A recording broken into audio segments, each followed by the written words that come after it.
म्हणून आपला देव कसा आहे? भोळा आहे.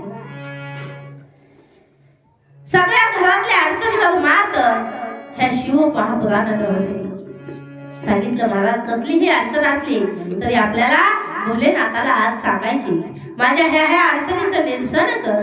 भोले बाबा तथास्तु म्हणून आपल्याला आशीर्वाद दिल्याशिवाय राहणार नाही. म्हणून आपलं दुःख फक्त आपल्या भोलेनाथाला सांगायचंय. आपल्याला आत्मविश्वास वाढवणारे हे शिव आहेत आणि हे शिव आपल्या सोबत आहेत. बरोबर आहे?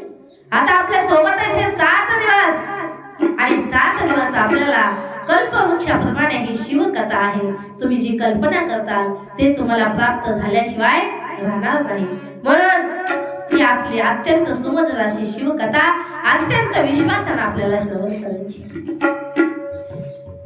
एकदा काय झालं, भगवान नारायण पाण्यावर पहुडलेले शेषशय्यावर आणि ह्या भोलेनाथाकडे त्यांना जाऊ वाटायला